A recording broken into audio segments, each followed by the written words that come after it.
Welcome to the world of Street Fighter 3. Prepare for battle. One box could leave you messed up and fractured. Block these uppercuts, they may leave you captured. May the best fighter win and win again.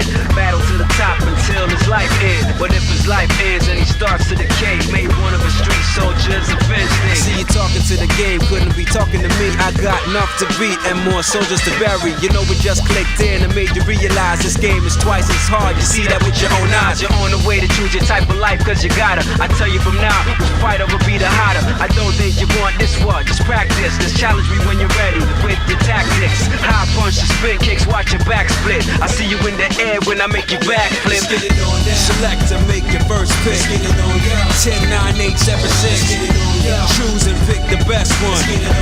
5, 4, 3, 2, 1. Select to make your first pick. 10, 9, 8, 7, 6. Choose and pick the best one. 5, 4, 3, 2, 1. Select to make your first pick. 10, 9, 8, 7, 6. Choose and pick the best one. 5, 4, 3, 2, 1. Select to make your first pick. 10, 9, 8, 7, 6. Choose and pick the best one. 5, 4, 3, 2, 1. One box could leave you messed up and fractured. Block these uppercuts, they may leave you captured. May the best fighter win and win again. Battle to the top until his life ends. But if his life ends and he starts to decay, may one of his street soldiers avenge things. See you talking to the game, couldn't be talking to me. I got enough to beat and more soldiers to bury. You know we just clicked in and made you realize this game is twice as hard. You see that with your own eyes. You're on the way to choose your type of life, cause you gotta. I tell you from now, which fighter will be the hotter. I don't think you want this one, just practice. Just challenge me when you're ready with your tactics. High punch and spin kicks, watch your back split. I see you in the air when I make your back flip. Select to make your first pick.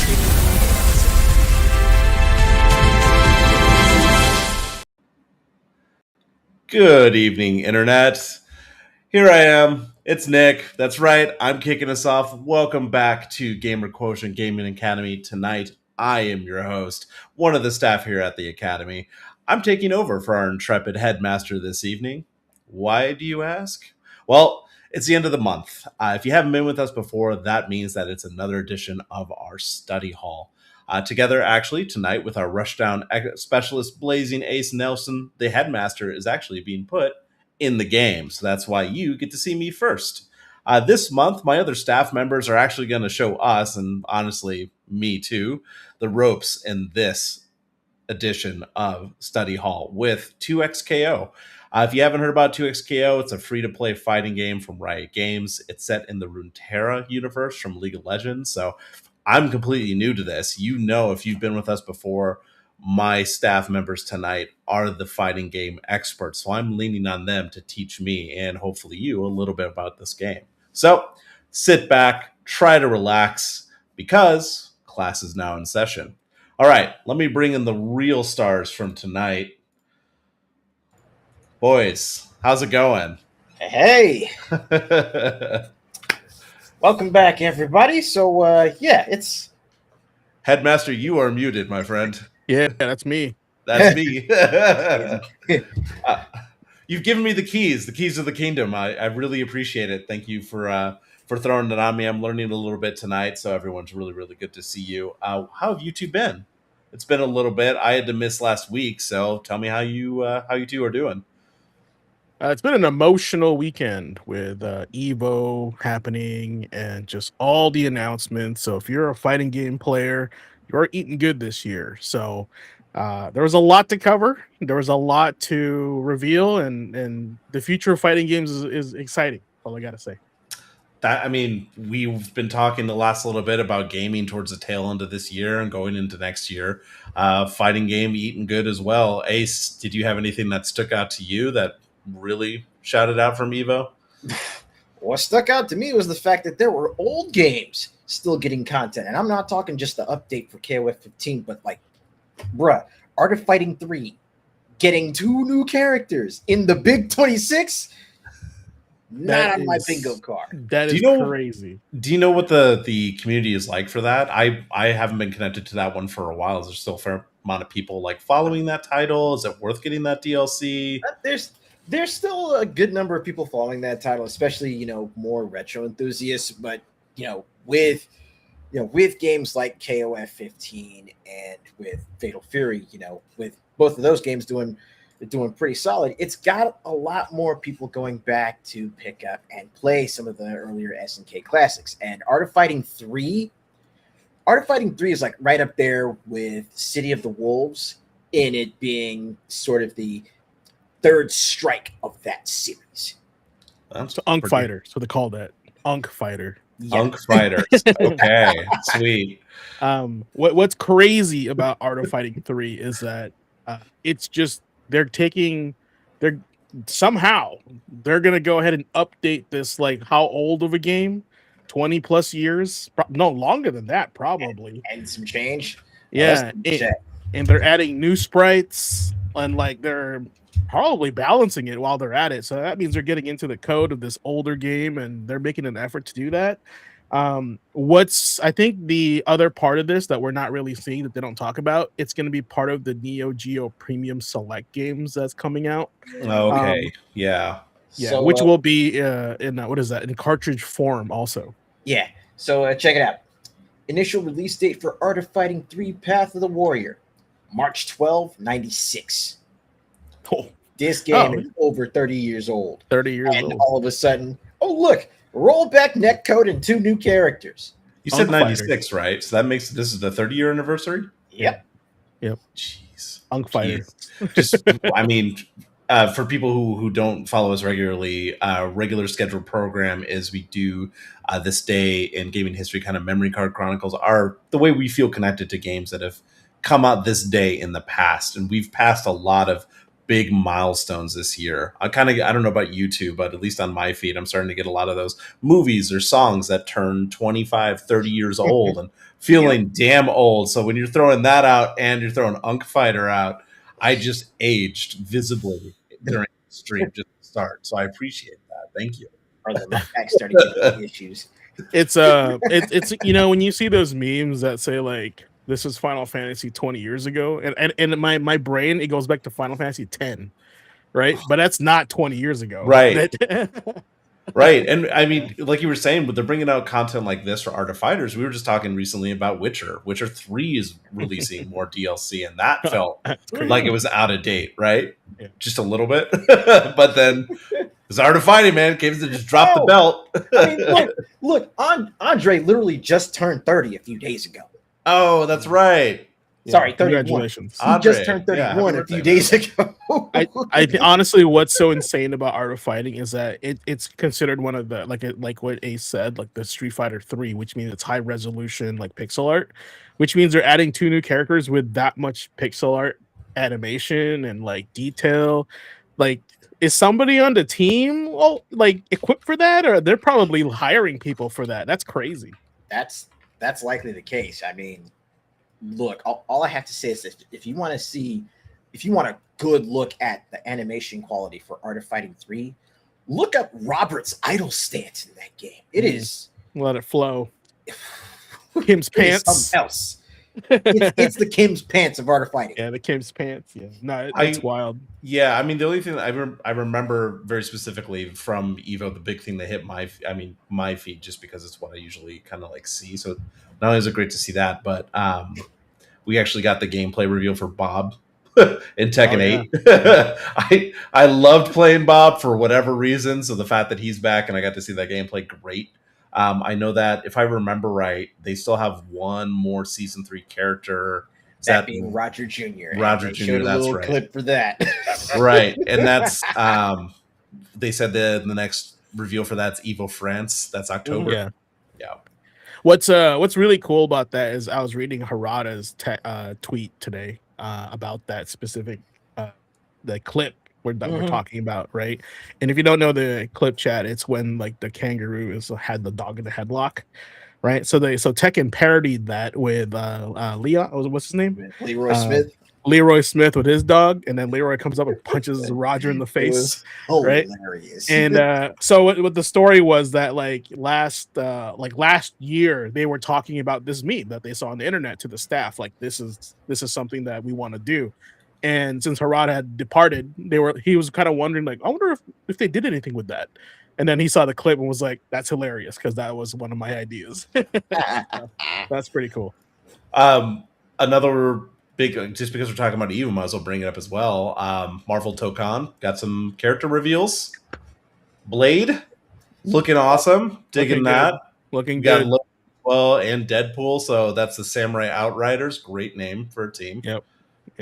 So here's what's interesting about Tokon. Tokon is as made by ArcSys, right? And then and what's the other game that they're making right now? Was it an update to what was it? It was like an update to Guilty Gear or something like that. Strive, they were talking about the next season pass character. Yeah. Okay, so Robo Kai had just gotten announced, right, as a new character, and they did a display of Robo Kai, how crazy he is. He throws like random bullshit and like he heats up and he shows missiles, and they were like, before we saw the Deadpool trailer for Kokon, we thought Robo Kai was crazy, and then Deadpool trailer came out. We're like, wow, this is insane! Like they're going all in, and there's so many references in it. And then Deadpool shows up and just Johnny Cage punches somebody. I'm saying, like, bro, we got to talk about these references once we get there. We do for sure. No, this is awesome. Yeah, I'll have to pull that up at some point. And then going back on the topic of old games getting new characters and ArcSys, Blaze Blue Central Fiction. Oh my god, yeah, this is insane. This has never happened before. How old is that game? Like I feel like that's 2009. I had to look that up. 11. It's 11 years old. 11, right? And they are literally going back and like updating these older games for added value. So which means they gotta look at, someone's looking at like the player count and going, there's still a community. We're gonna add this. It's worth our time. They actually specifically called that out to apparently during their showcase for that the new character Trinity they showed off. Yeah, they said specifically community support was the main reason that this project was even possible. So the fact that there's still a community around it, there's still a community supporting this. Yeah, unlike some other stuff we've seen with devs moving on. Arc System Works is going back and being like, no, there's a reason to continue to do updates for this. They have the bandwidth for it. They have the ability to, and there's a community behind it. They're cooking. They're eating right now. ArcSys is, I'd say, one of the most demanded fighting game studios out there due to their work with Dragon Ball Z and Strive. They were the ones to first pioneer during COVID, roll back netcode, and then made the industry change. And I'm going to give them flowers for that because they're literally the one that took the extra effort, and now all of them have to do rollback netcode. And thank you for that, ArcSys. Also, the visuals, top tier. There's a reason why Marvel chose ArcSys over Capcom on this one, just because of the way their games look. Well, to be honest, I remember one of the reasons I was sold on that out of the gate was because Arc signed on for that. Visuals, 100% visuals. Yeah, immediately, because that's one of the things, like, I don't get deep into the Guilty Gear games, but I love watching them. When I was working in the stores, I'd have that playing on in the background. Not only was the music awesome, the presentation was great. It was just fun to look at. So just having that on rolling in the background. So always have an appreciation for it, but I don't have the ability. I have the same conversation about me with like cars. My dad and brother are mechanics. I never got that ability. Same with fighting games. I just never got the ability. I'm terrible at pattern recognition. I can appreciate the form, the factor, and the visuals of cars and of fighting games. I can't do it myself. I will appreciate the talent behind it. Like, that's one of the reasons why tonight, when you guys were mentioning the game that you're going to be doing for our study hall, I was like, I would love just to watch. I would love to be onboarded. I want to see what this is about because I've watched you guys play fighting games before. Yeah. The followers that you have on your own channels have watched you play before. So this is my chance to front row seat, be the host tonight, sure, but talk to chat and see what you guys have. Was there anything else from Evo that really stood out to you? I know there was a lot, like Avatar Legends fighting game. They did a pre-order trailer for that. Couple more things. I would say the Avatar Legends showcase. They had a little tournament of like the devs playing each other. This game is like amazing. First of all, hand-drawn characters. Great work. It really feels like you're playing Avatar. You're really feeling the characters. One of the cool things they did during the show was they announced the season pass, the first battle pass for it.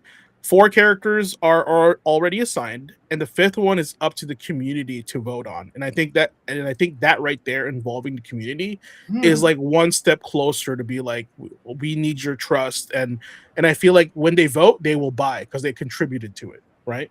So I think that's really cool and it's really smart. Really smart.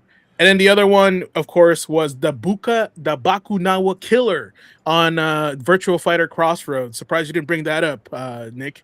But yeah, this secretive character technically is the Kung Fu Killer of the game, and right now they're kind of featuring him as like a villain, masked character. We don't know who it is, but I have a pretty good guess who it is. So, I missed that. I didn't see that at all. That's interesting. I'll have to look that up while we're doing this. What's cool is they're setting up Virtual Fighter Crossroads to, and I swear the presentation feels like a Hong Kong Kung Fu movie, which is awesome. By the way, I love it.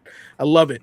But now they showed a showcase of the Bakunawa Killer fighting Pai, right? Pai-chan. So, any Nick or Ace, any guess who you think who the Bakunawa Killer is? I already went over like a couple of headcanon theories I had, but one pipe dream theory that I have right off the bat: Landy from Shenmue. Oh wow! Well, you're going there. Wow, that's crazy. Nice wish, I know. That'd be fire. To be honest with you, But, that would be fire, right? Yeah. And I know Nick, you just kind of like came across this, but my guess, I think everyone's trying to guess that it was Lao, right? Right? I don't think it's Lao. Lao's old, probably dead, right? Like Shun should be dead. He's old, he's ancient, right? But I think the Bakunawa Killer, and if you guys follow the Virtua Fighter lore, yes, there's lore. I think it is Lei Fei, which is the Shaolin guy from the other games. Okay, yeah. Because in the lore, he challenges Lao, and he's like, and he goes, "Show me your kung fu," because he wants to basically take his kung fu and use it against him. Lao's gone, and then usually in these martial arts movies, when the rival goes away, they take kind of like their role because they never had a chance to fight them. So they become that person. So I think this is Lei Fei like coming back as like a hybrid of Lei Fei, Shaolin Kung Fu, and also Lao Chan. Ooh. Interesting. Yeah, no, just watching that, it's really cool. Like you said, I love the presentation on it. I love the way it looks.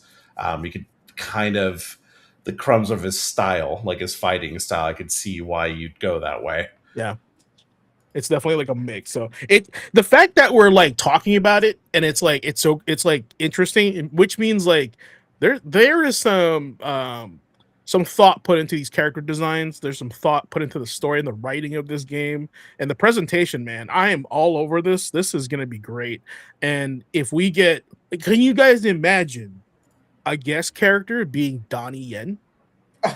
Stop. Oh yeah, but Stop. Which Donnie My Yen character? emotions. Oh, it would 100% be like Killzone Donnie Yen, like peak Donnie Yen, right? Or even like Jet Li from his peak, right? They can do that now. Like if Like they can, Killzone Well, Diane or yeah. I was thinking like the Fearless fact, or maybe Kiss of the Dragon Jet Li. don't you dare bring that in here. Like I would absolutely throw the crap out of that, man.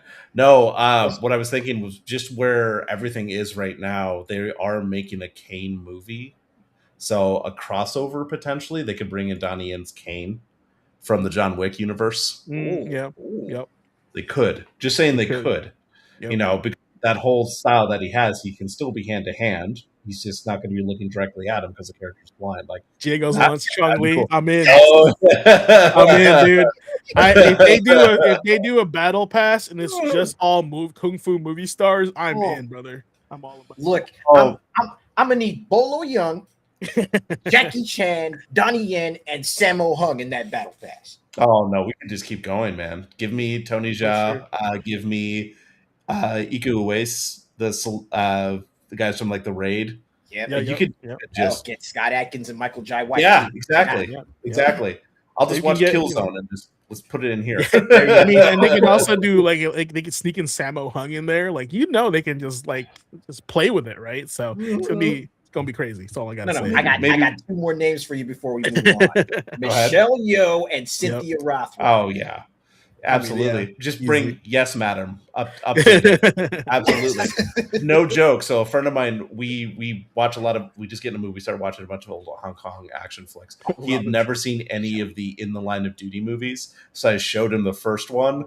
It is hilariously rough, but it is so much fun to watch. And you're just like, how many of those did they make? Like, oh no, there's a few more. Okay, cool. I guess I'll just keep going. It's like, how many of those did they make? Oh, we're gonna be here a while. Yeah. A while. Oh, Andre, the main character from Hard Boiled. Are you talking about Chow Yun Fat? Chow Yun Fat? Absolutely. He's not a martial artist though. Well, I mean, he's still awesome. Speaking of, so that same friend also likes to collect toys, right? And he found a knockoff toy called Detective Chow from the Asian Organized Crime Task Force. Oh my god. It is Chow Yun Fat's character from Hard Boiled. That's awesome. So I have this really chintzy knockoff that I just love because I just love that That's movie. great. That's great. I love And if you haven't seen it, we're not here for this. if you haven't seen it too, the Better Tomorrow movies are in 4K now. Like, absolutely check them out. all day. He also, honestly, I would not be opposed to a Sleeping Dogs 2 with Chow Yun Fat. That would be so sick. Yeah, have him show up. I mean, he's done some movies. He's still pretty active.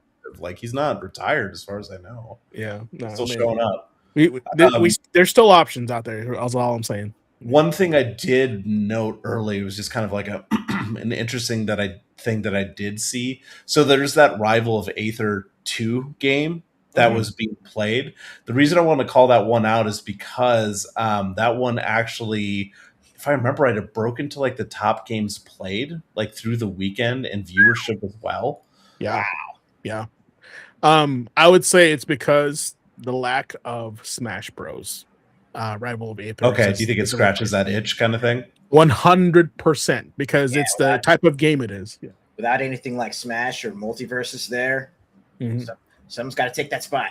Because here's the reason why. The reason why I believe that wholeheartedly is because most Smash players, I'm gonna catch some heat on this. They don't elevate to a real fighting game, right? But hey, don't get me wrong on that. I cannot play Smash to save my life, but what I'm saying is that they only play Smash like platform fighters. They don't do traditional fighters. There's a lot of them out there, and I think that's a good signal for like Nintendo to be like, maybe we should do another Smash. Yeah, they got me into the howler. I was going to bring that up. I had to pull up the details here. Hey, Blue, how's it going, by the way? It broke into the top 4 in terms of player count during that. So it beat out legacy heavy hitters like Strive, Fatal Fury. Following the top 8 finals, it was like a big breakthrough for that kind of like subgenre that it is. So pretty cool. And that's the thing. Like I talk smack about it, but look at the viewership, right? Like there's a market for it, and I love that. Speaking of, there's still a market for it, and the fact that it was on the main stage for the first time at Evo, I am shocked and pleasantly surprised to see Vampire Savior up there on the stage, man. Yeah, no, that was wild. I feel like we're getting a retro Renaissance resurgence. Like next thing you know, we'll get old Garo up there, right? Or like crossed. Yeah, just all these, like Last Blade 2 would be sick to see up there. I mean, right? Speaking of which, also takes me back to the Neo Geo Premium Collection, because Ninja Masters is on that lineup. Yeah, no, it's cool. Unfortunately, I saw the price for that thing. It's still about $300 something, I think. But it's like, I always wanted to own a Neo Geo, so I might just go for it. That's right, Jago. Some of us unks are finally getting to come up. Yeah, Unk Fighters. Am I gonna need to go put on my newsboy cap so I can, really sport the unk look?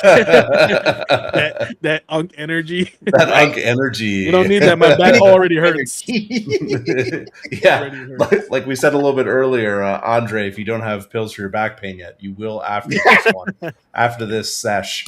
Speaking of this sesh, that was one of the things that was mentioned during Evo as well. 2XKO is getting a couple characters. Yep. Looks like Back. Flux and Samira. Yeah. So if you're a League player, you will know exactly who those two are. But if not, I don't either. I'm not a League player. That makes 3 of us.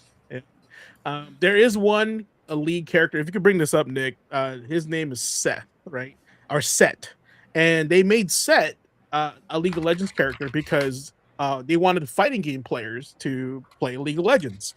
And it's surprising that they don't have Set in this game because this is a fighting game now. And maybe he's going to be like later on in a later season. But the whole reason they added Set and his moveset was because they wanted to make fighting game players jump into League of Legends. I'm really surprised he's not in the game. I did not see it. I just saw the champion reveals. Also, speaking of RPG characters jumping into fighting games, Id from Grand Blue Fantasy Relink is being added to the roster for Versus. Not Nero? Yeah, that's him. Yeah. He looks really cool. I know nothing about that universe, but he's actually after this pull up Id, because even if you don't if you don't know anything about it, I was like, this character looks sick. He looks like Nero. And the game looks great. He was introduced in Relink, and he is amazing. Is he native to the game, or is he just a Relink character? He's just a Relink character. Oh, okay, so he's specifically for the Relink. Yeah, that's Samira. Which gaming character did you want me to pull up? ID from Grand Blue Rising, new character release. Dog, Samira. Hello. Oh yeah, dude. So I used to play Teamfight Tactics, right? Which is like an auto battler instead of League of Legends because I'm trash at League of Legends, and I'll admit that. Mm-hmm. And the character variety in this MOBA is awesome. There's so many characters you can relate to. There's so many characters to pick from. You gotta like someone in this game, right? They even have a Leonidas character. He's super cool looking. Okay. Oh yeah, he's super cool looking. So they have a Zhao Yun character, by the way. Ace. I'm sorry. Just let you know that. Yeah, just let you know that. Okay. So, God, this game is so pretty. Another ArcSys title, by the way. That's what I mean, right? Like, they do not disappoint individuals. I'm telling you. We definitely have the vibe right then for the study hall. Yeah. Just an ArcSys study hall. I mean, I know that Ace and Oliver want to do a run back eventually on Strive, and I'm gonna get in there with my Nago because you guys haven't seen my Nago. Oh no, not on Strive, on Rev 2. Rev 2, yeah, y'all playing that by yourself. I'm playing Rev 2. Yeah. He's like, hold on, what? No, I'm playing that. I'm basic. Look at this guy. Doesn't he look like Nero? Right here? It's cool looking. He looks angsty. I mean, like I said, he looked like Nero from like a quick glance, and I was like, oh, they made like Nero into a Grand Blue character. Looks really cool. He's got the glowing hand, a cool sword, white hair, of course. So a quick little tidbit as far as Grand Blue lore. So Grand, him and Lyria, those two characters are linked together, like they're life linked together. But one of Lyria's abilities, like she has the ability to control the dragon Bahamut. Id, his transformation is based on a Bahamut variant's powers. So that black armored form that you see him in, yeah, that's all. That is all dark-skinned dragon anger. Sounds angry. Yep. No, I mean, like I said, I know nothing about it, but still looks awesome. And when people look awesome in video games, you want to play them, right? So exactly. Yeah, smooth animation. looks great. No, it's super cool. It's super easy to play too. It kind of like it's not 1-to-1, so don't flame me, chat. But it reminds me a little bit, at least in terms of fluidity and the way that the characters look, like Sam Show. Just the way that the characters are kind of outlined and, like I said, the fluidity of it, the way they stand out versus the background. So that's something from my childhood I followed and recognized. So I'd say that's a pretty It's solid a assessment. it's a shame that Dungeon Fighter got buried because Dungeon Fighter is a very pretty game. Oh. I remember you playing DFO for a while there. Yeah, well, the fighting game or I remember playing DFO and then the fighting game. But yeah, the fighting game is beautiful and it plays so easy and it's so smooth. It's got rollback. There's just like -5 community for that game. they're not going to be releasing a DLC character. No, 15 years unfortunately after? not. No.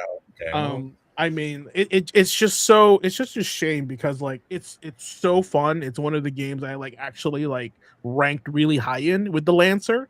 But then like you really can't rank any higher if you have nobody to fight. So it was bad. It's fair enough. It's so cool. Arc System games are like top tier when it comes to fighting games. Like they just look so good. They feel good to play. And this is why in so many pipe dream in so many conversations about like hypotheticals, ArcSys Darkstalkers. That'll never happen, but I see where you're going with that. This is why I say Ace, screw that. That's never gonna happen, but there's a chance they may get Bloody Roar. You hit him in the feels. Because I mean, look at what we just saw with id, right? And the installs, right? Yeah. Bloody Roar, right? Oh God, yeah. It'd be sick. I'm telling you, it's a pipe dream. But we have Marvel Pokemon for now. Has there ever been? Sometimes you get like the developer like combo games, like versus. Has there been an Arc versus like they cross different games? Blaze Blue Cross. What's that one? Yeah, Cross Tag Battle. Cross Tag Battle. They combined Blaze Blue. What is it? Under Night. Let's see. It was Blaze Blue, Under Night, Persona, and Ruby. There you go. Yeah. Oh, okay. Yeah. No, it's only their own. Sure. Yeah, that's why I was wondering. It just seemed like it'd be, especially because it's under the same umbrella. It would be just a really cool thing. Just with as many characters as you see across all these. Yeah, it's basically their Marvel versus Capcom. Internally. Oh, that's pretty cool. And I think that honestly, I don't know why Capcom hasn't done that yet. Like, they should do that with their own IPs. Like they seem to be allergic to just doing their own Capcom game because of Capcom Fighting Jam, right? That was like they're like, oh, we'll never do that again. Yeah. Just do it right. Yeah, that's all we're asking. Just do it right. But I could go on a rant about Fighting Jam, and that would take up the rest of the study hall. Yeah, so. we gotta do a whole episode on Crash fighting games. Like, I'm all about that. Yeah. Well, before I hand it over to you, Ace, to talk a little bit about this game, the only other thing I had on my notes was Under Night in Birth 2 did get another character as well. So another one, long tail on that. Zohar was shown off as well. So new addition to that roster as well. And I think lastly, we didn't mention it, but Invincible got its first season 1 battle pass. That's right. Also. Yeah, Invincible as well. Yeah. Also, hopefully they do really good. Like I feel like, it looks. I'm gonna be real. It looks kind of jank, but I played the beta. It's pretty fun to play. You can feel that these guys work their ass off for this game. Like they want this to be good. They want this to be fun, and I can feel that when I play it. So okay. My unkness is showing. Speaking of unkness, that's right. Morgan was the hardest working pixel sprite. Oh my God! Oh, dude, they got some mileage on that one. 100%. Yeah, they did. Oh, there's another character too. Let's make it the mirror of her. I don't remember. Wasn't there discussion about that was like one of the ones that had the most animation frames from that series as well? I thought it was that, or I think they updated her sprite within the Darkstalkers games. I think in Night Warriors, like 2, whatever, which is 3 in America, Darkstalkers 3. They updated her sprite, but I think that's what I think they were like, since we just updated, let's just put her in everything. It's the most updated. Yeah, may as well. I mean, we paid the money for it. Exactly. And that's why Also- she stands out so much in the other fighting games. Stuck with that stuff. Yeah, that's absolutely true. All right, Ace, my man, let me put your screen on here. Let's see. And that hat, that's what I was grinding for before the show started. My character looks like a hipster, and I hate it.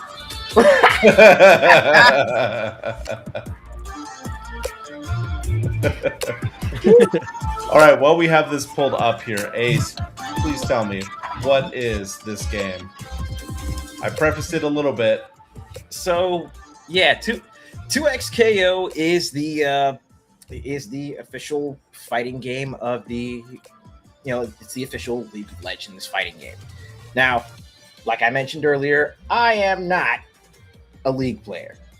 So much like how Grand Blue Versus was my first foray into that franchise, this right here is my first run at anything League. But I decided I'd go ahead and pick it up. GQ was like, "Hey, let's do 2XKO co-op," and I'm like, "Okay, fine. I'll try and I'll slog my way through the whole setting up a Riot Games account and whatnot." But I sat down for a little bit. Actually started playing through the game, testing out the characters. The very first character I unlocked, because I had gotten one of those champion tokens to unlock a character right away. The very first character I unlocked, to absolutely no one's surprise, and I do mean absolutely no one. I'm just clicking through, boys. I apologize. You can click drag, by the way. Heyo. We're But yeah. learning. My first unlock. Do I need to say anything further? Hands. That's all you gotta say. Hands. Throwing them. Exactly. I hope y'all got your catcher's mitts, because hands are being thrown tonight. But as I sat down and actually started, looking through the characters and just kind of tinkering with it, I will say it's starting to get me a little bit more into League of Legends. I'm not sure, how far down the rabbit hole I'm going to go, but, not going to lie. So, character designs in this are pretty damn solid. right, James, you were saying you didn't play League of Legends. No, I did not. Ace, did you play the series at all? Nope. I mean, I dabbled in it. I tried it. Right. Especially when MOBAs were starting to be a thing, a lot of people just tried it. I definitely played a little bit to start, but I fell off before it became like a big thing. But I really, as a anime enjoyer, I loved Arcane. Great series to watch, really well done. So that's kind of been the way I've been connected. Still, I recognize some of the characters. Like when I played back in the day, I made Caitlyn. So I was very familiar with that character. So it's cool to see that, the Runeterra universe is still expanding and including they're making good games out of it. It doesn't feel like they're just, pushing stuff out to just to make money off the IP. Okay, can I be well? Okay, it's oh yeah, it's already it's after 8:00. It's almost 9. So I'll just say this right now. Outside of this,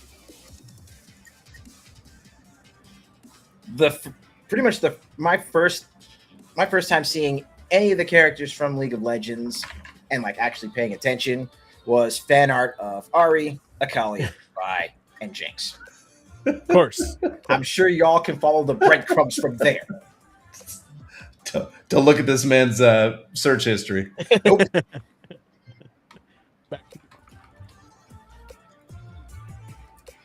But I mean, otherwise though, my experience, my knowledge of League of Legends is minimal. But to answer your question, Squall, do you need to know League lore to play this? No, you don't. Actually, if you go into if you go into the options and you go into some of the character pages, you can get League lore right there to kind of, give you a Cliff Notes version, a running start. And also, this game's free to play.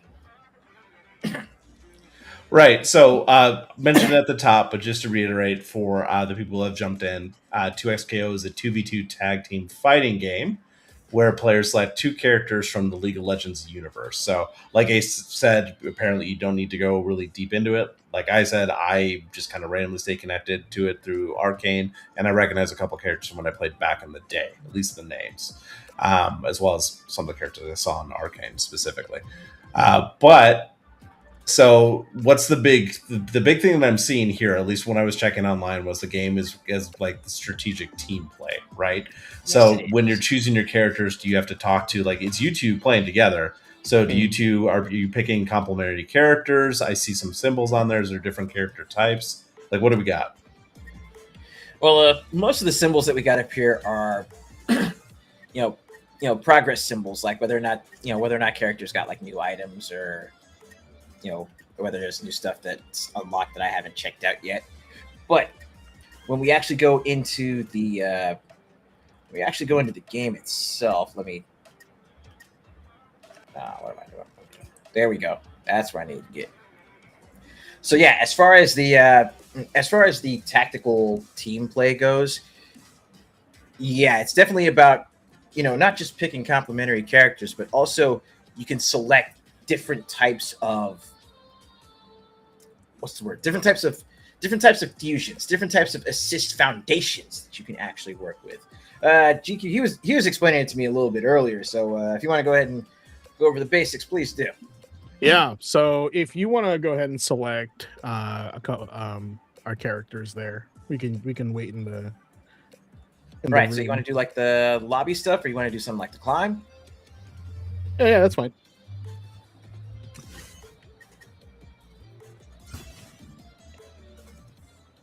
So the unique portion of this game is the assist choices that you have, like as they were talking about. Think of your tag games that you guys were playing before, right? And there's a variety of different ways to kind of like play together here. So it says we're gonna go to the assist portion, right? So once you pick your character, there we go. We got double down. Right, combine your super attacks with your assist. So it's going to be the standard one, like X-Men versus Street Fighter, basically, right? So go ahead and scroll down. Freestyle, you can tag twice in one sequence. So this is going to be very reminiscent of Marvel versus Infinite, where you can tag your character mid-combo and they can continue the combo. Right? But sidekick, assist cannot be KO'd or tagged. It has unique tools to help the point. This is just like you're going to pick one main character, and your second character just helps you out with like a variety of different assists. The same thing with this one, but it's like a Pandora. It makes one character really strong, but you only get one character. All right, point and assist fight simultaneously. So this is like Street Fighter Alpha dramatic battle, where both you guys will be in there temporarily fighting together in short bursts. So, and then this is the 2x assist, empower your partner with multiple assists. So this is like Marvel 2, when each character has a different variety of assists depending on what you're doing. So. There's a variety of ways to play. There's no wrong way. It's just like, whatever your play style is, go for it. And it's all about experimentation and testing things out. Okay. So earlier I was noting that on X I kept posting we are not prepared, because we are not prepared. I have maybe like 5 hours on this game, right? And I've only played 3 characters. And one of the characters I have the most time with is Darius on the screen. It plays just like a ABCD fighting game. So it's very like, it's got the controls of probably Guilty Gear, right? But it's got the combo feel of like a Marvel game, Yeah, I'd say Guilty Gear, probably something a little closer to Persona. Yeah. Yeah, it's a little. It's not as stiff as Strive. I mean, DFO Online was pretty similar to this. Honestly, not gonna lie. And what's unique about this one is that we're actually both playing at the same time. And one of the things they changed in this game is the oversimplification of the attacks. So supers or special moves are just one button with a direction, right? And then supers are just two buttons pressed together, depending which button you want, which super you want. So, oh my gosh, here we go. So yeah, as you'll see right here, I actually tag GQ into back in. Got a a heal. some, but now it looks like it's me again. But yeah, it's. I think like if what's unique about this is there's never really been like a tag, like at this level, right? They had tag in Mortal Kombat, right? But that was for like casual play. The intention for this is for actually two people to fight together. Like that's kind of what they're going for with this. That's why there's so many options as far as like tagging and assists. So if you don't want a tag partner, pick that one assist where like they just come in and do like assists for you. They don't get tagged in, right? So I think there's, like I said, there's a little bit of everything for everyone if you're gonna try to play a fighting game that's accessible. And just recently, like the most recent update for 2XKO actually added in this mode that we're playing right now, the Climb, which is basically their PvE mode, but it's a PvE roguelike arcade tower style mode. So as you're making the climb, you can pick up various augments that can either change the rules of the fight entirely, or at the very least change what your characters can do. There's some pretty interesting stuff there from what I've discovered so far. And again, I've only gotten a few hours in with this game as well, so this is definitely for example, we've got instant charge, where characters that have like delayable attacks, those attacks are pretty much like immediately charged to max now when you throw them. There's Rise and Shine, where your get up attacks hit a larger radius. And then there's this one, which I have found kind of breaks a whole lot of shit in the game. Imagine having Zero's like second super from Marvel Infinite. Yep. Now, oddly enough, that augment right there with Yasuo, it's pretty much Zero. Pretty much. Yeah. So you know what? Let's go ahead. Let's do Shadow. So yeah. It seems like there's a lot going on in this game. Like James, you were talking about those different assist styles reminiscent of a bunch of other games, and then we have this mode. That's a fair amount of stuff. That's a lot to think about. I don't know. We were just talking about it in chat a little bit. There's no way to know how many people are still playing this or what the community is. There's still people talking about it for sure, but Riot doesn't publicly share the player numbers. So people are still reporting that you get matches pretty quickly. So there's still plenty people playing. Personally, like I just started trying this game a couple weeks ago, right? And that's why as somebody that's a frequent fighting game player, I invited Ace to like come check it out. Just because one, we have a history of playing like Marvel together, right? Yep. It's the cost is just only our time. We don't have to put that much money into it if you don't want to. They give you a free champion token so you can pick a character that you want, right? From the get-go. And honestly, like there's a lot of value here if you want to commit to like a character and learn it. Like there's a lot of options for you for playing that character. Now, this is of course at the cost of Zero. Right? If you want the unlocked characters, you can pay for that. I would say like if you're looking for a modern fighting game, and what do I mean when I say modern fighting game? Well, this is a little bit more handholdy than older 2D fighting games from like the 90s. And it feels good to play. For no cost, try this out because I think this may be your gateway to other fighting games. If you're always unsure about playing fighting games in general, right? And this is why I wanted to feature that.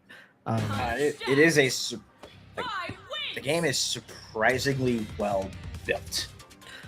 Yeah, and there's a reason for that. Matter of fact, the team behind this is executive producer Tom Cannon and Tony Cannon, and they're connected with both Evo and GGPO.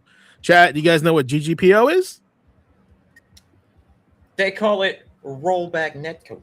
Yeah, so the guys that are actually that built rollback and have the biggest tournament of fighting games are the executive producers for this game, so they know what they're doing, right? They're in it all the time, and we, in Gamer Quotient, we talk about like, man, these suits are just like trying to drain us money, and they don't know how to make these games. These are the guys. They want them. These are guys officially like down playing fighting games. They know the community, and now we're playing the game that we helped build for them. So it's pretty cool. I'll go ahead and tag you back in for a little bit. Show. Oh, that shadow's throwing me off. Look how much damage Darius does. So he has this thing called bleed, right? And the bleed like makes you like do more damage. Look at that, it's dead already. Jesus. Yeah.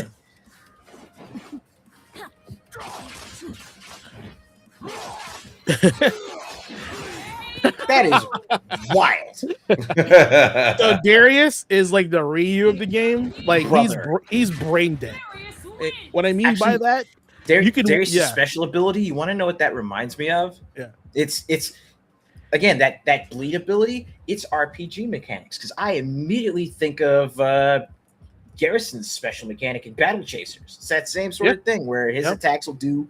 His attacks can do bleed damage and set them up for other characters to do like stuns or just drop chain effects. What's funny is that his mirror character in League of Legends, I think it's called like it's Darius. I think the other one's Garrick or Garrus or something like that. And instead of like, the Darius is wearing like black armor, he's got the battle axe, right? Mm-hmm. And Chad, correct me who it is, but like I think it's like Garrick or Garrett or something like that. He's got like the noble paladin armor, he's got a big sword, he's like the mirror version of Darius. So it's interesting how there's just so many characters in the game, and a surprise there's no costume for him on this one. They may put him as a character next though. But yeah, it's here's the thing. I think like tag fighters are often the more fun of like Street Fighter is too technical for a lot of people. Tag fighters like Dragon Ball Z, right? Marvel, people like that because they're faster paced. If you do cool stuff, we're not worrying about too much technicality. 2XKO is kind of doing the same thing. And what's cool about this is that like a lot of people are kind of intimidated by tag fighters because they have to learn two characters, right? They don't have time to learn two characters. They only want to play one. This gives you options to make. Hey, you don't want to learn another character? Well, pick that one assist mode where the other guy just throws stuff on the screen. Right? Yeah, pick the Juggernaut mode. Just fine. So, and that's what I mean about this game giving you options to kind of provide you like an intro to fighting games, right? So, because you may like tag fighters. No, now you're opened up to a whole world of tag fighters. Dragon Ball Z, Marvel, Tokon's a tag fighter, right? Mm-hmm. But if you're like, what, I like this, but I don't like tagging. Hell, get Strive, right? Get Guilty Gear in here, right? So you have an option.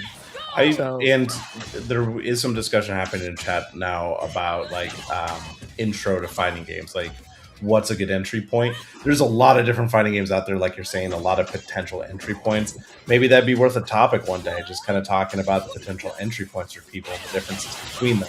Because like Jagos in chat is saying, like, I mean, Smash Brothers was brought up by Squall as like an entry-level fighting game, but the comparison of that versus something like this, which is more technical in its aspects. Like I was reading that this does have push blocking in it, was attack parries to negate damage, stuff like that. So a little more in depth. Maybe that's kind of what you were getting at with like the modern fighting game aspect.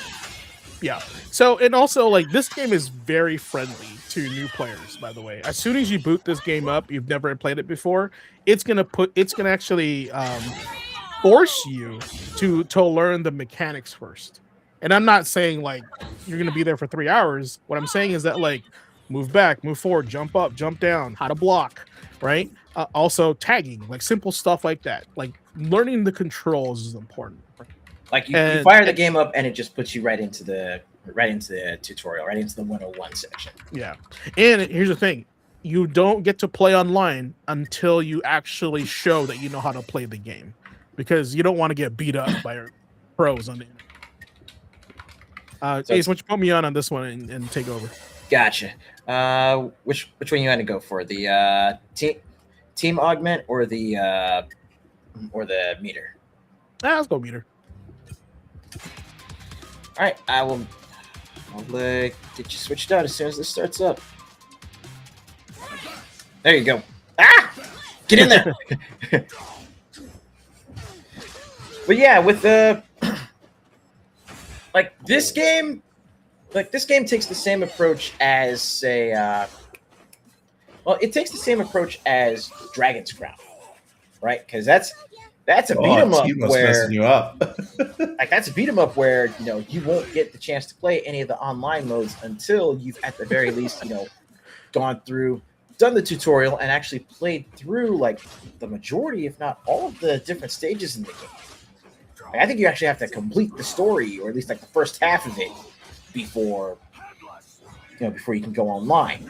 But this isn't necessarily gatekeeping players from the additional content so much as making sure that you can actually carry yourself with some level of skill. You've got some level of experience, so if you want to try online mode, you can go right ahead. Mm-hmm. And yes, TMO is an annoying language. Well, yeah, Timo is playing a different game. Right. Is that like choosing that job? Yes. He's playing League of Legends in this fighting game. Oh, one extra handshake tag. That's interesting. So it looks like there's combo trials for the characters too. Yes, there are also combo trials for the characters as well. And, as you go through the combo trials, you can actually, earn different unlocks for them as well. Yeah, and one of the cool things about this game too, it didn't really showcase that early. If you go to the character select screen, each character actually has a specific degree of difficulty, right? So Vi may be intermediate because of the way her moveset is and how she attacks, but Darius is actually an easy character. I can literally beat a character here in one button because his super does so much damage and it combos at the same time, right? So he's really easy to play, and his hits are really wide. So even if you blindly swing, you're gonna hit something because his hits really huge, right? That's why he's an easy character to play. Timo, right? He's gonna have Timo's hard because little limbs, and you're kind of just trying to play keep away, right? Mm-hmm. And that's not your normal fighting game player. We trying to trick you. I saw that. And no, the combos aren't as long lasting in this as they are in say Marvel or Killer Instinct. I would say Persona. Persona is really long combos. This is probably Strive level of combos, right? It's not too long. The damage is pretty high, in my opinion. We're playing some weird mode right now, so the damage is not really fair. I'm killing people in 30 seconds or less with Darius. And his gimmick is that he does extra damage when you make him bleed, right? So that's why it's compounding on this mode, which is funny. Yeah. But other than that, though, combos are relatively short, relatively punchy. No pun intended. No, I think it was pun intended. You punch him. Yeah, for example, Braum right there, the guy with the big shield. If you don't want some super technical character, but you want a guy that will cover a lot of mileage on their moves, Braum will do that. Yeah. He doesn't have a lot of big combos either. He doesn't need that. His whole thing is that he takes up a lot of space, right?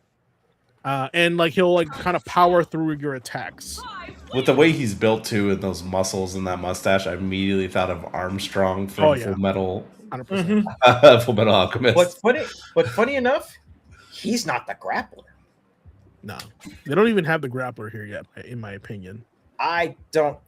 Well, technically, we do have one character in this that's like a dedicated grappler, and that's the mech Blitzcrank. Oh, Blitzcrank.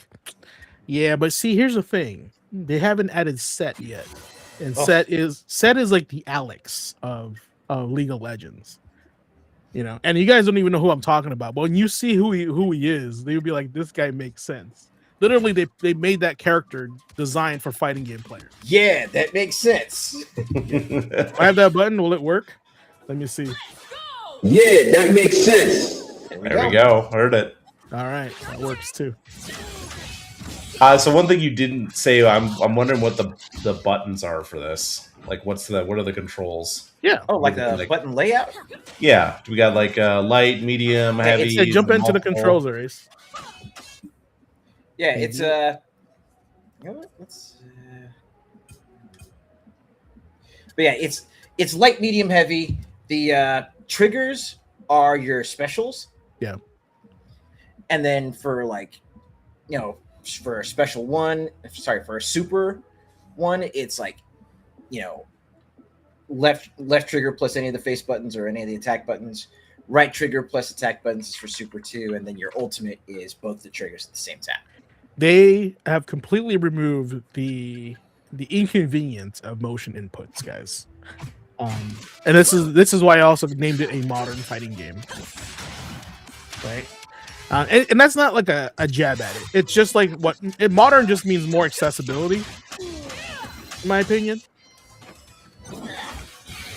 which makes it more like people can focus on the game more than like working on the inputs. But again, you know, with some characters like Vi, for example, Vi is a relatively technical character compared to someone like, say, Darius, who's just big chungus swings and your health is just evaporating. Yeah, put me in, coach. Will do. Let's do Mash harder. You know what? I'll go ahead and put you in for this final boss round. Great. Of course. You sound so excited. Is it Krauser? Oh man, that shadow thing's throwing me off still. Oh yeah, that's right. With Juggernaut characters, one thing that they have is snapbacks from Marvel. Oh, cool. So yeah, they could just give you one good swat, and next thing you know, your point character's off in the background now. I'm here. All right. Do like a combo where it like puts me in. That'd be sick. Hey, this Juggernaut character doesn't even have like double Juggernaut life. Oh boy. Oh, this is gonna suck. Ow, ow, ow. The budget. Oh, she dead. Yeah, she's dead. They got the axe. Darius wins. Let's go. I might actually have to start doing a little bit of training mode with him. Darius? Yeah. Don't do it. Not here, not right now, but no, Darius looks kind of fun. Partner invitation sent. I mean, say that when we actually play real people. Partner found. Fair enough. Speaking of, I mean, want to hit casual or ranked? See how quickly we can actually pop us in rank, man. It's not our rank doesn't matter. So let's go ahead. Well, we're gonna show the audience and the students rank does not matter. So throw us in rank, throw us to the wolves. We don't care. We're just here to play. All right, win or lose, we're here to entertain. Your fighters. That would be cool if we end up meeting like some like really awesome like FGC like person though. That would be cool. Select your fuse. Y'all didn't know my main character was Thresh, huh? Destination. I know now. He plays like Dalsum. Dalsum Yeah. with a little bit of Axel from Guilty Gear. Oh, this is cool. We're both in damn. the lobby. There is a I was not expecting that. I thought it was just gonna throw us straight into some matches. Nah, bro, you gotta live your ace life where you're in arcades. See? Yippee! So when they're on fire like that, that means they're on a winning streak. By the way. Oh. What? What do you say we? Oh, it's finding a match right now. Yeah, dude. I must hit the button to find a match. I was trying to find a button to jump. Square. And Oh, there we R1 is the wave dash. And which one's the wave dash? R1. Oh, that's neat.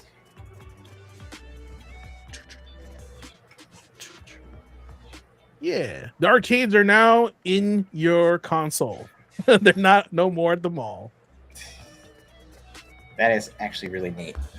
That's some RGG Studios stuff for me, man. Playing Yakuza, going to the Sega store, and just playing a bunch of arcade games. Yeah, It's a game within a game. So, absolutely. let's go ahead and hop onto a cabinet and see what happens. Yo, you're gonna try to play Roadblock 18? I suppose. I mean, we're already looking for a fight, so it's what it's doing is looking for everyone in the arcade and also whoever's in.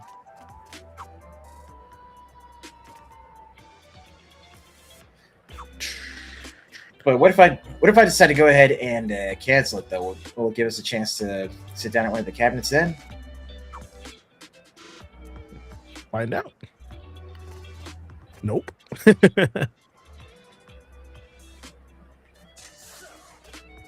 Oh, wait a minute. We approach the cabinet and that screen that pops up, we can literally spectate from the lobby. Yeah, it's cool. It's like next level. That is kind of neat. So you find a match because I think you still have to do placement.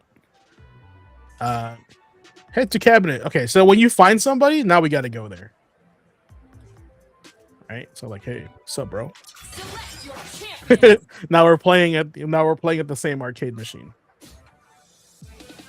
Ari. Warwick. Select your fuse. Choose. Oh yeah, so you do, since you haven't played online yet, you do have to do your placement, and it'll put you in a rank that you're suitable in. Huh. I already have mine. You see my logo says gold. I'm in gold, but after like 5 matches, I haven't really played. Okay. So, but you're only really fighting bots, so it's like it's gauging you off that. Let's go. You're being so judged right now. By the game chat, by me.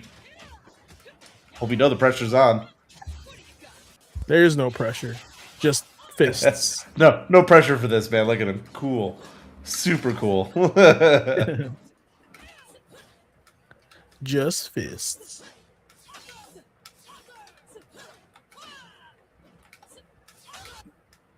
Are we actively looking for someone or just are in training? There we go. Finding a match.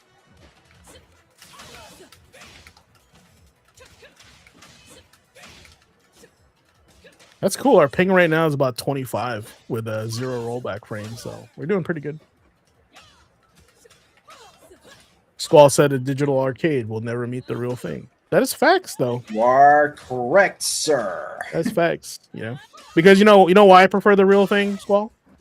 So the guy that is acting like a shithead, you can just punch him next to you. I grew up in the arcades where you stab a guy for winning a game. So, you know, just don't be a jerk online. Damn. Abdicating for that. One thing that I miss is dropping quarters for saying you got next on those cabs. That was always fun. Or just seeing like the line of quarters. It's like a challenge, right? Yeah. Yeah, exactly. That was the fun part of it. I wasn't good enough to back any of that up, but I remember that's one thing I do miss about those arcades. It's kind of the same reason I miss LAN parties. I miss being in that direct community. Well, looks like we got one. All right, who's the sucker? Let's go. Person. The roadblock. No, it's this like lady next to us. Huge biscuit, I bet. Wow. Okay, they got costumes. They be playing, bro, or they got money. One of the two. Take those lovely It's up to you to find out during this Yeah, we're match. about to find out real quick. So it's a placement match. So it's too crazy. Ready. Let's Do, go. do, do, do. Ah, crap. About to get I'm zoned. already over here getting shot up. Yeah, it's honestly different when you're fighting human, right? Than a bot. So it's hard to gauge your skill when you're fighting a bot. It's good to refine your button inputs, clean them up when you're fighting bots. Oh, okay. Ooh, okay. Ooh, Oof. kick in the face. Caitlyn kind of ran me over there real quick.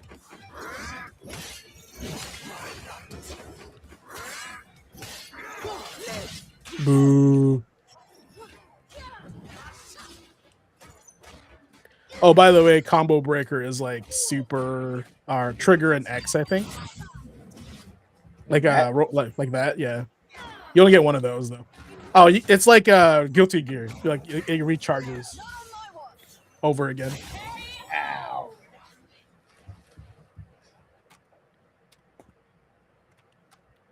Let me get in here.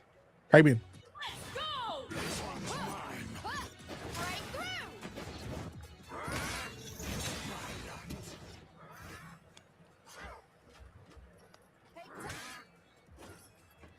Well, considering how quickly we were actually able to find a match after queuing up at the cabinet, I'd say there's still a relatively sizable player base for this. Oh, okay. I see. Chat, that's him learning in real time when he says that. Just watch. He's Mike starting Ross, to zone in. He's starting. check this out. starting to Check get this out, Mike Ross. That's what Mike Ross says. You check this out and he gets bodied. Okay, that was a wake up, get off me. So, that's that was R2X. There you go. See, I think what's cool about tag is that Ace and I play two different ways, right? So like they're gonna have to like readjust and adapt to each of our play styles, right? Yeah, I mean, this guy is an Well, damn you, Lowy. Oh, okay. This is a. It's really interesting to like the fact that you said that now. It's kind of clicked with me. You have to learn two fighters' fighting style and their character, the way they play it. Oh, damn. Yeah, that's exactly what makes it like an extra layer of interesting. Is that like even if I play Vi, right? I would play Vi differently than Ace would. But since now Vi is its own character, I'm my own character. Like now they're technically like there's more variables into the match. So yeah, What do you want to do? Want a rematch? yeah, dude, we're just playing.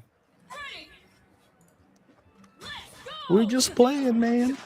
We just playing. Just playing. You gonna let this like lady in a bathing suit, Robin from One Piece, kill us? So I can tell you right now, chat, when you jump in, Caitlyn's gonna do an uppercut, which is probably anti or invincible. Which is either the uppercut with the gun or like some kind of back cartwheel kick. But Caitlyn's game plan is to keep you away from her, right? Hence the jumping away, the backing away, right? So that's usually how it works. Ooh. I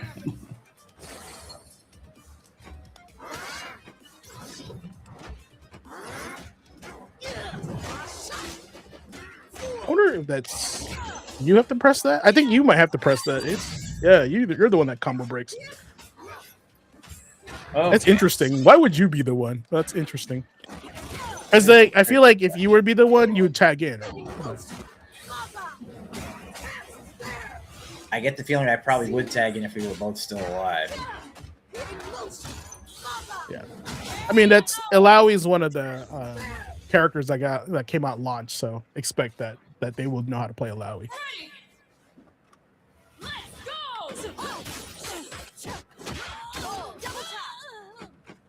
Double tapped.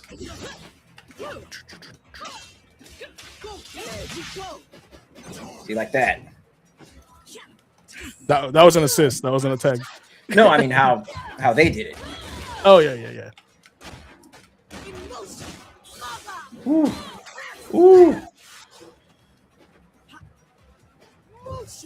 Spicy. She's an interesting character. She's like a setup character because she can set up tentacles on the floor. Yeah, there it is. Yep, called it.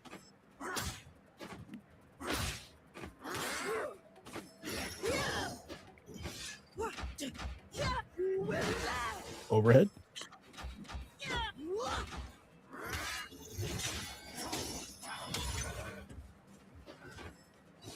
Oh, it's through.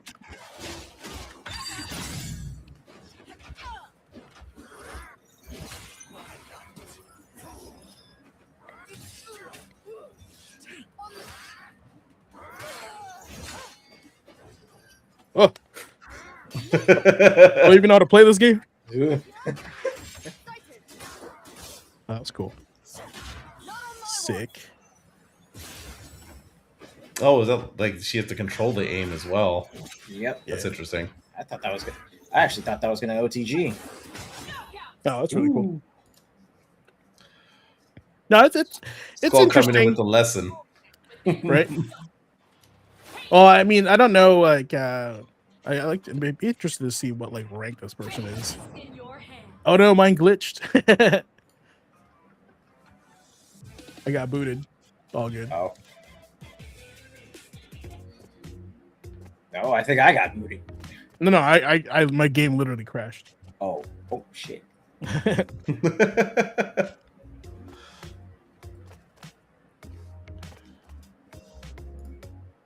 Duo partner missing. Go ahead and slap an invite on there. Your partner is left. Let's pop back into. Partner invitation sent. So, chat, do you have a character that you'd like to appear in League of Legends Mm-hmm. or in 2XKO? Because I think my character is set. Like, I always wanted to have set in the fighting game, and now the fighting game's here, and he's not here yet, which is kind of making me upset. But upset.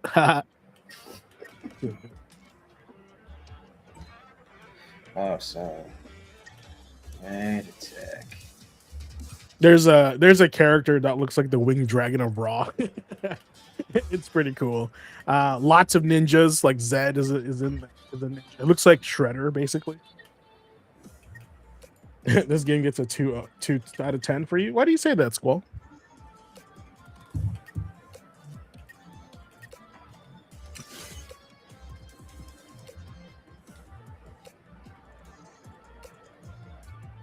Let's see what you got. This should be instant. There should be no time for loss for fighting matches. I mean, I think the other thing that is taking a little bit longer is because we're playing a duo together, right? So there's a little bit more technicality involved in there.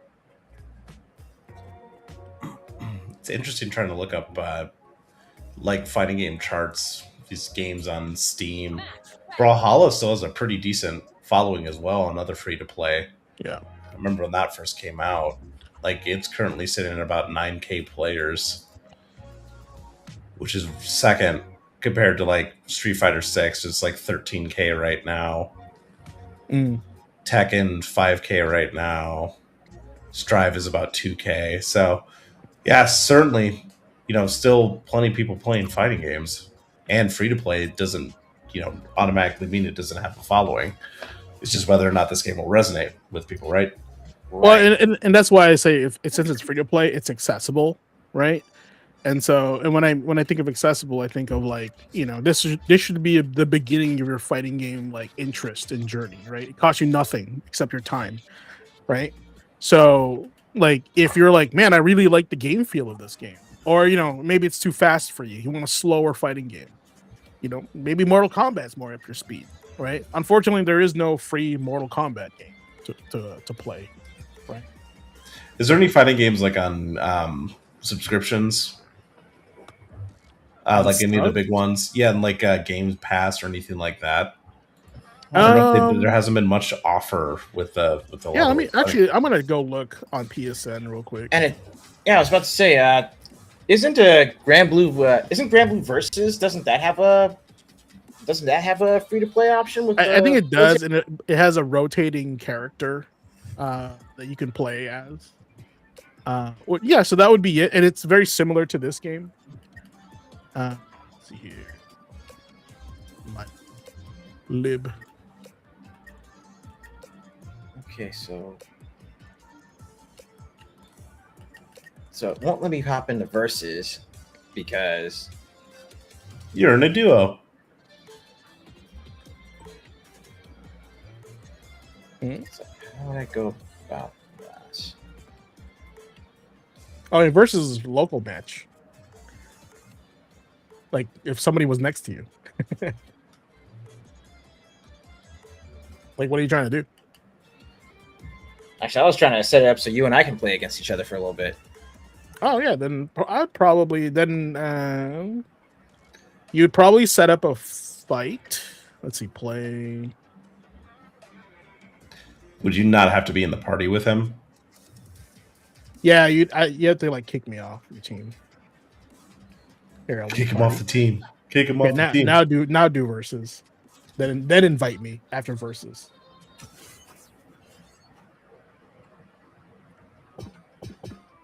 There you go. Select your champions. Let's see if you can invite me. If not invite, you might have to go back to creating a lobby, right? Private lobby. Actually, that's probably what I'm going to need to do. So let's do that. Oh, we have private matches or training sessions. Chat, if you want to jump in. You're on caution. I promise I won't pick Darius. I'll pick Yasuo. Yasuo was my tag partner when I was learning Darius. Thresh I just learned like yesterday. That's all I know. Partner invitation sent. Oh, that's a duo invite, though. Yeah, no duo. Here, I'll leave a drone. Your partner is left.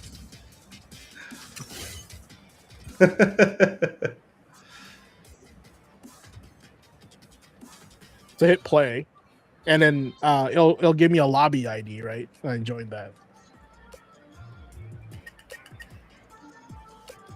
Let's see what you got.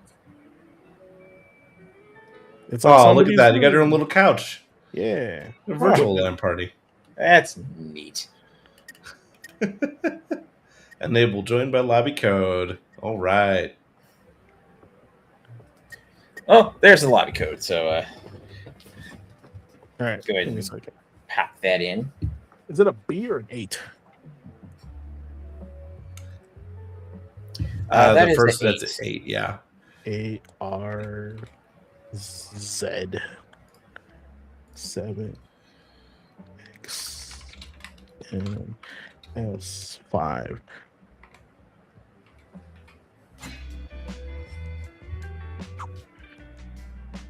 Oh, let's go! Oh, your house is pretty cool, bro.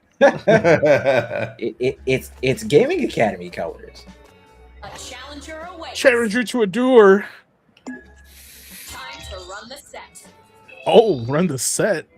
Damn. Already? See, fighting game players made this game, right? It's kind of it shows. Select your fighters. It shows. Yasuke. Yasuo. Thresh.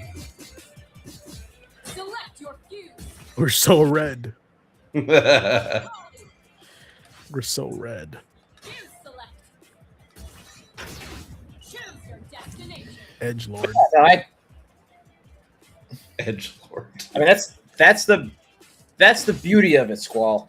It's not everyone's cup of tea, and that's Heart and hand. I mean, that's like any game, honestly. Like the whole point that it's free, you get to try it to see if you like it or not. You don't.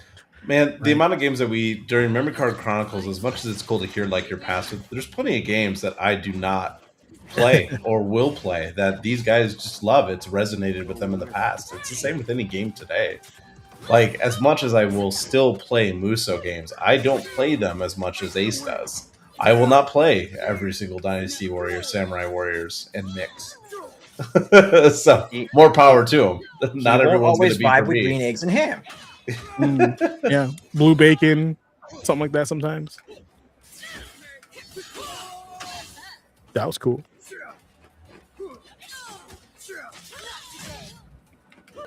Ooh. Got a big old pokey stick there. Anime sword man. Big old, very sharp cookie stick.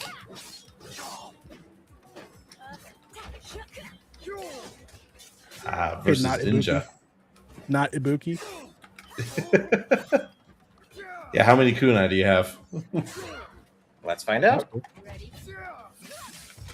Oh, that was cool. Is that a counter? Ow!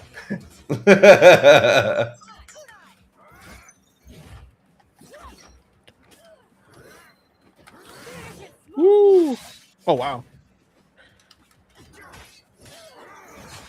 That big like shuriken looked like it just kind of tickled. That one did more damage though. Look at my lamp. I forget there's like no rounds. It's just like two characters are dead. So, question then, like as you're playing this, what do you two? Because you two are the fighting game experts on the panel and on the staff. So I want to know, like, what do you think this game needs to maybe take it to the next level, or do you think it's not warranted with where the market is? Ace, you want to go first on that question? Yeah, sorry, I'm asking you while you're both playing. That's kind of maybe between rounds we'll have that discussion. In the meantime, just beat the shit out of each other real quick. No, no, I honestly think this game just is missing like a few key features, right? Yeah, it could definitely do with a little bit more robust PvE. I mean, the climb is okay. I vibe with the roguelike mode, but at the same time, well, and again, I know you're fighting right now, but a lot of fighting games don't really have a PvE setup. They have like an arcade story mode kind of thing more often than not, until more recently, right? At least for me, classically, when I think of a fighting game. So the fact that it has a roguelite mode means there's more PvE content for someone like me who doesn't like playing PvP. that's very true. Yeah, it's always going to need to cater to like non-fighting game enthusiasts for it to activate like or the mass market for it. But like as far as like if you want to just try into a fighting game, this is, like I said, I think this is probably your best bet right now. How dare you mash out stuff? I'm only kind of mashing. Only kind of. See, speaking of single player modes like PvE, like bring back Weapon Master mode from Soul Cal 2 for me. Oh, yes, please. Like I absolutely loved that. So that's what I loved about that game, because I didn't have to worry about another player and beating the crap out of me. I could learn at my own speed, and there was like a progression and a story, and like I like that. So the fact that there is a roguelite thing, as much as I don't get down on roguelites all the time, I do like that this game has that option. But I mean, that kind of game thing aside, like what else do you think this game really needs? Because like Squall was saying in chat, and like Jagos was calling out earlier, like there's plenty of other options out there that have their own style. What would this be missing compared to some of those like big market ones, or even something like Brawlhalla, which is also free to play? That's been around a lot longer, so there's a lot more content and characters. I get that, but yeah, this game right here, I think like you won't really capture a majority of the people unless you have the specific character they want, right? Because if like, and I feel like this game right here is literally like the reason their approach on fighting games where they get guest characters, right? Because like with guest characters, they can really like putting Geralt in Soul Calibur, good move, right? Yep. Like, because somebody that wouldn't be playing Soul Calibur now wants to play Soul Calibur, you know. So in this game, like, if you play League of Legends and you play like Akali, you're in. If you don't play Akali, you're not in. You know. So if you're not a fighting game player, is what I'm saying. So if you have a specific character you like in League as a League player, because League has the biggest audience. It's got a big audience, but it's also got a big roster too. So yeah, it's kind of like how I feel with Grand Blue. If more characters from more characters from the main RPG show up in the fighting game, and that's just more for people to actually join in. Yeah, that's fair. I mean, League of Legends started out the same way. It didn't have an expansive roster out of the gate. Like I said, I was playing it back when it was launched, and then I kind of fell off before it started expanding that roster, and there's a lot more available. So it's going to take time nonetheless. It's just whether or not the devs are going to stick with it. If it's going to be like those other games we talked about earlier, where, years down the line, they're still adding League of Legends characters to this roster as they build it out the platform more, Yeah, and I think this game has a lot of growth to be had. I mean, fighting game players are still playing it, right? And it depends. Like, I guess, like, it's all about time, how much time you put into it. Fighting games are kind of like that in general. So if you don't put a lot of time into it, you're not going to get as much out of the game, because you kind of hit these specific plateaus in fighting. I do it casually. I do it moderately. Oh, now I want to get to the highest rank, and then after that, you also want to be like, well, maybe I want to do a tournament, really competitive. So it's just how much time you want to put yourself involved. Yep, fair. Yeah, if you're a fighting game guy, you're curious. Like, I know there's some guys in chat are curious about it. Like, please, like, give it a shot. I'm not like sponsored by 2XKO. I just think it's a good idea to have free fighting games, because it's like one of the most like kind of like niche kind of games out there. So yeah, the whole intention was like with Eva going on talking about fighting games. These two are like I said earlier, the experts on it. So when Ace mentioned potentially talking about this for study hall, I was like, yeah, absolutely. I don't know anything about it. Like, I would love to hear from you two, So yeah. That was the genesis behind it. The genesis. Yeah, here's the thing. Playing this game, like, I would love to see if WB can somehow get Sega to cough up Eternal Champions to be in a Mortal Kombat game. I would it's just like, man, so much possibility with the IPs we already have. Don't need to create new ones. Just reimagine like the ones we have now in modern consoles.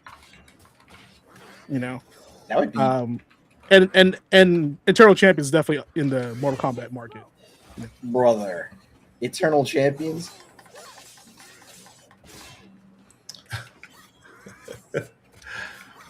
They're just tragically and given a chance to fight their lives. Man, yeah, like we called it a couple times, but Bloody Roar, Eternal Champions, Primal Rage was something that I played. Oh my god, Primal Rage! I played the heck out of that as a kid. Yeah, that'd be cool. Yeah, look, like, think about it. Think about Primal Rage and modern console graphics. That would be insane. I would like lose my mind. like Primal Rage was ahead of its time, right? Because of like scanned art and all that stuff. But can you imagine like levels of like, I don't know, what's a good detailed dinosaur game, but a fighting game with all the viscera and the gore? Oh my gosh, it'd be so cool. Yeah. Oh,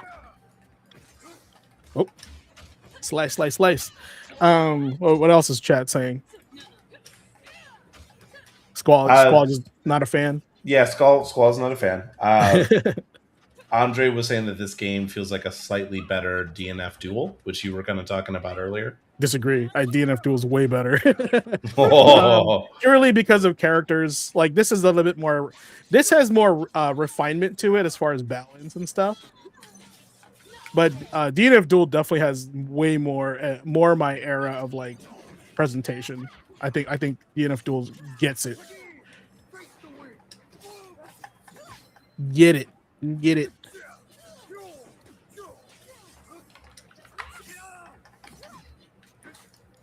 And if I'm being real with you, I would love to see DNF Duel revisited.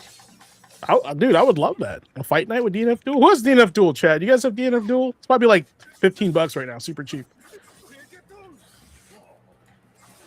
I'm trying to do something else, not that.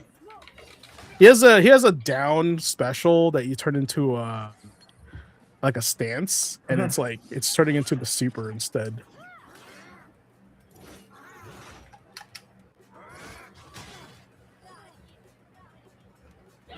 DNF Duel, at least on Steam, is still full price.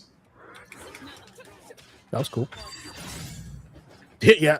Oh yeah. I mean, it sucks that it's full price because like there's no community for it, but I think it's worth it. It's like it wasn't even like real full price. It was like what $39.99, $29.99. Right now, if I try to click buy DNF Duel, it's $49. Okay, $49. Wow. Yeah, that's kind of expensive in my opinion, but like, nah, bruh. That's not where it's at. If you scroll down to right now on Steam for sale, Guilty Gear Strive is $20. It's 50% off. Street Fighter 6 is $20, also 50% off. That was cool. Mortal Kombat 1 is $10 currently. Invincible Versus is down to $40. Tekken 8 is $24. You said Mortal Kombat 1 is how much right now? It says $10. Is that the definitive edition or is that just like regular? Nah, it's just me clicking through and just saying it's $10. Damn, that's cool. It says buy Mortal Kombat 1. That's not definitive. The definitive edition, if I scroll down a little bit further before I speak, is $20 for definitive. And that gets you Chaos Reigns bundle, the expansion, Conan the Barbarian, Cyrax, and Ermac. EMAC? Love me some EMAC. Rivals of Aether 2 we were talking about earlier is currently $15. Grand Blue versus Rising is currently $15 as well. So yeah, that kind of puts it in a price range versus all this other stuff. And here's the thing, like you clearly there's options there, and like clearly like you don't have to get all of them, but get the one you want to play now. Get the one that's money, right? Prices will eventually go down. Like these games have been out forever. If you're willing to try them out and you don't have FOMO, we teach you not to have FOMO, right? Dude, Mortal Kombat 1 for $10 is an awesome deal, even if it's not the definitive edition. You know, so if you're like, now's the time if you want to test it out. It's inexpensive to do so. Right? Yeah, I mean, after you guys were talking about Grand Blue earlier, the fact that it's 70% off is pretty solid. It's not a bad deal at all. Again, not sponsored, just kind of we were talking about it. May as well just like comparative, because I'm interested in just like value you get out of it, right? So yeah.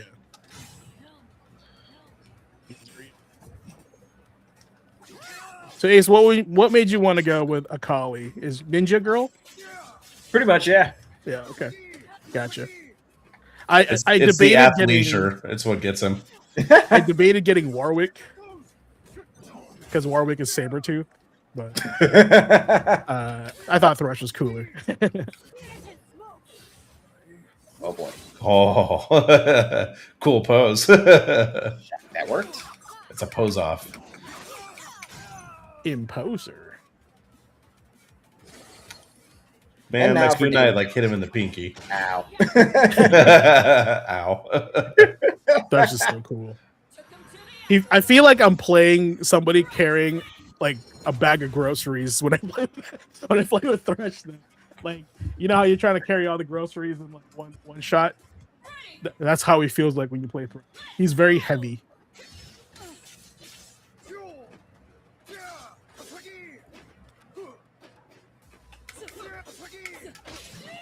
Cool. Not what I meant to push. Itchy trigger finger. Ooh, ooh. Yeah, you can't Muso your way out of this one. No, I can't. Oh man, imagine a Arc Sys fighting game with Dynasty Warriors. Woo, Yes, please. that'd be crazy, bro. Ow, ow, ow, ow, God. Random Let me events go. where Lubu just Damn it. appears through the gates. Wipes you out. Lubu would have like super armor. He's basically yeah. an SNK boss in the. He would just be walking towards you, flexing the entire time. Yeah. Just full armor character. Man, imagine if they had that roster, Ace. How would you choose? Oh god. That is a solid question. Yeah, it'd be like normally they start with 8 characters, right? So I feel like that would be a tough choice. Zhao Yun, Zhao Hudun, who would represent Wu? It wouldn't. I don't think it'd be Sunset. It wouldn't be Sunsei. Well, probably wait. How many factions are there again? 3. Like we're going vanilla, right? This is not super dynasty. Oh no! This is you start vanilla and build from it. Yeah. So yes, it's vanilla to God, start. that range. Oh, it was 3. Yeah, It was yeah. That 3. range is stupid. It was 3 factions to start. Yeah. Okay, so 3 factions. How many Like, characters do you want to be on the roster? You Probably could. like Oh no! Do you do 3 per, or do you do 5 per? So you have 15. Ooh, I feel like 12 would be like the realistic, but So 15 would 4. be great. So 4 per, and then maybe like 1 or 2 from the the unaffiliated factions. Yeah, So yeah. someone like like Menghuo or something. Yeah. It sounds like it should be an entire chat on the Discord. Right. Build your fighting game roster for Dynasty Warriors. I mean, I feel like we did that with the rhetorical, and we can still do that. That's definitely a whole episode. Oh yeah, I wanted to chat with you guys. So last Thursday, I did a headmaster's desk on Thursday for 2 hours, and apparently everybody liked it. So I will be doing headmaster's desk now exclusively on Thursdays. Oh, Yeah, so you heard it here first, folks. yeah, no, they asked, and I would deliver. We just had such a good time talking about GTA 6 and kind of like all the news they've been posting on the Discord, right? So I think we're gonna cover that on the headmaster's desk now. So pretty Nice. For those of us that weren't able to tune in, what was the big gist takeaway for you? Well, a lot of it was definitely the GTA 6 news, like the follow up on like the non-disc, right? $80. Did you guys know when they announced the $80 price for GTA 6, their stock went down because the shareholders wanted $100? It's crazy, right? So we talked about that. We emphasized that a little bit, like how like investors affect our pockets. It affects our expectations of games, right? Stuff like that. So, I was trying to do a decent job educating chat of like, hey, games shouldn't cost this much because there have been games that have been made that cheaper, right? It's just people want to jump on and say, hey, I can make money off this. So take my money and give this back to me. And that's affecting like how the industry is. And basically we're kind of seeing we're seeing the after effects of that now. And a lot of the additions we talked about was like, what is the plan for all these the future of our favorite studios, Microsoft, like Sony, like just getting rid of all those like employees. My goodness. Yeah, the potential bloodbath going on at Microsoft right now. Like nothing has been officially said, but all the rumors about like Ninja Theory being shut down, potentially. What else was it? Was Compulsion was potentially on the block as well. Pretty rough. Yeah. I think they're talking about was it Arcane as well, wasn't it? Oh yeah, right Getting now back. they're like considering Arcane and Blade is a part of that right now. Yeah, that's So, right. The Blade so game. it's like, oof, I don't know, man. I feel like that if I don't know with the Blade game, especially the first thing I thought about is like, man, if Sony knocks it out of the park with Wolverine being released through Insomniac, which they will, like that game looks incredible. Like, do you feel like they still push through with Blade as a property? Maybe shop it to a different team that they have, like keep the IP alive if they let the team go. Not saying they should do that. I would rather Yeah. have that team around. Like, I'm not advocating for that, but it just makes me wonder, like, how far along is it in dev? Like, what's the project worth to them? Yeah, Quantic as well, Jagos could call out. Crazy. I might have to do a retrospective on a couple of those studios soon. I think really you may sad. have to do, but you may have to do Bungie because they're on the chopping block right now, and I'd hate to see them go. Oh, right? yeah. But like their emphasis on Marathon, that has to be a Sony move because I don't think Marathon's gonna save Bungie.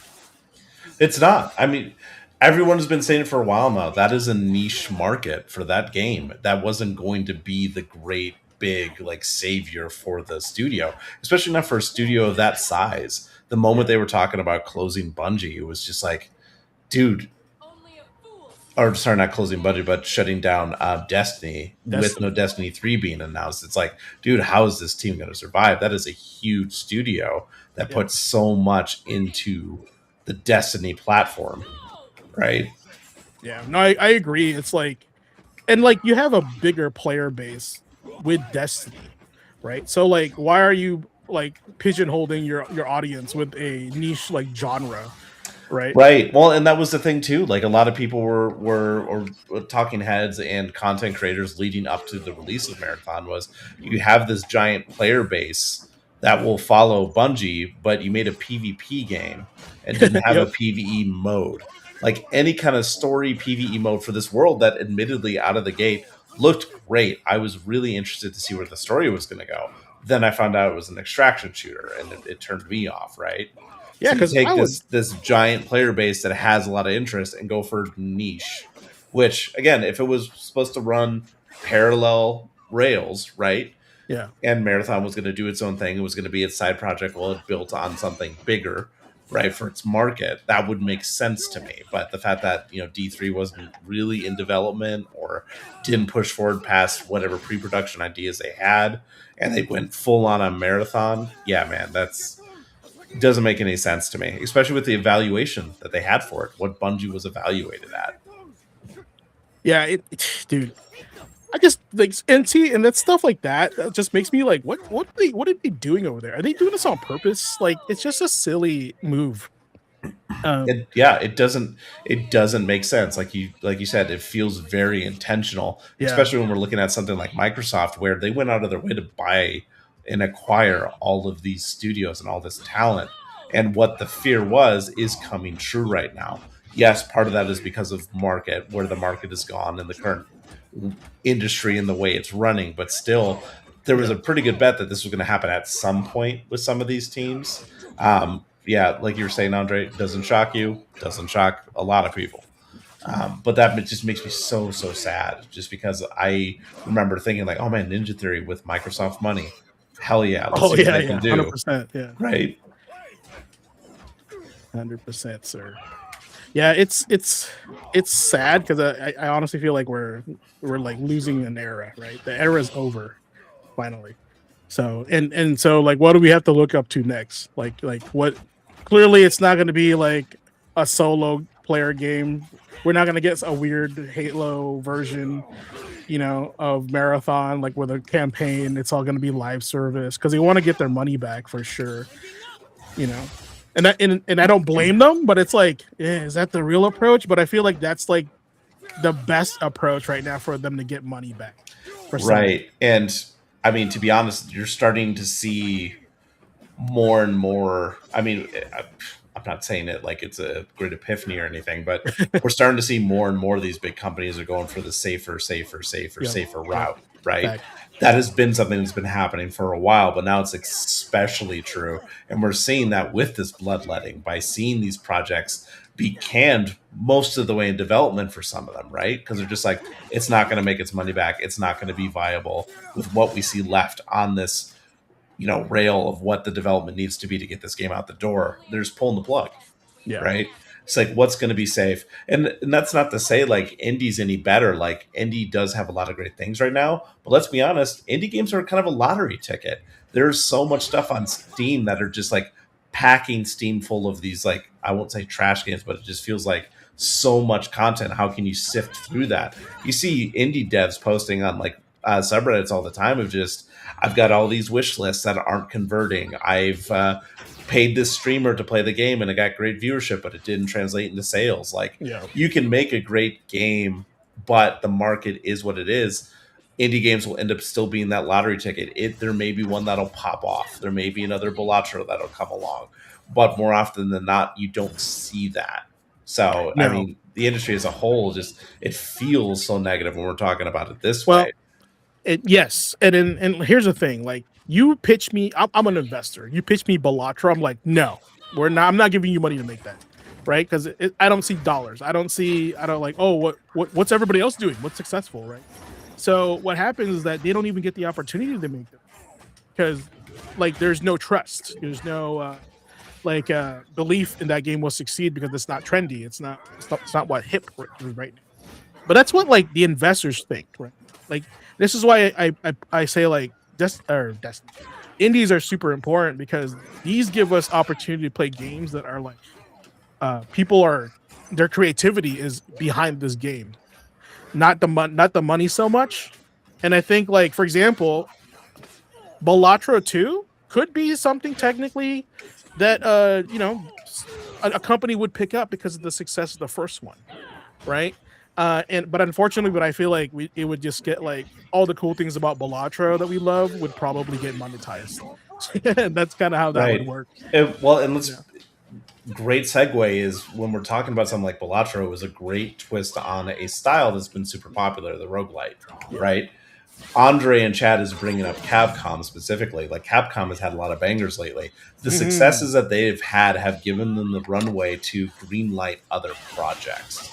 So we're starting to see other things. And like you said, a variety with something like Pragmata coming along. Being able to afford to do that because of other stuff that's worked.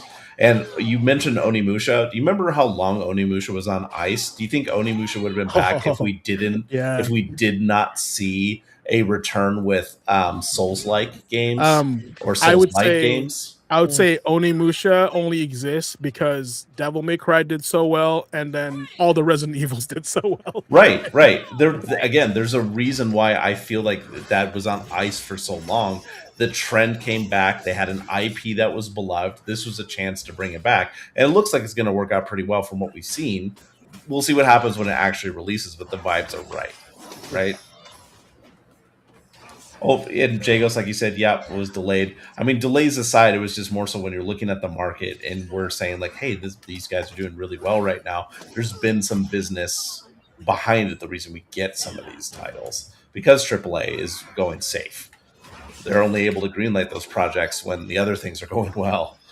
But when they don't go well, that's why we're getting what we're getting with Bungie. That's why we're getting what's happening at Microsoft. That's why we're seeing scaling back on projects through Sony.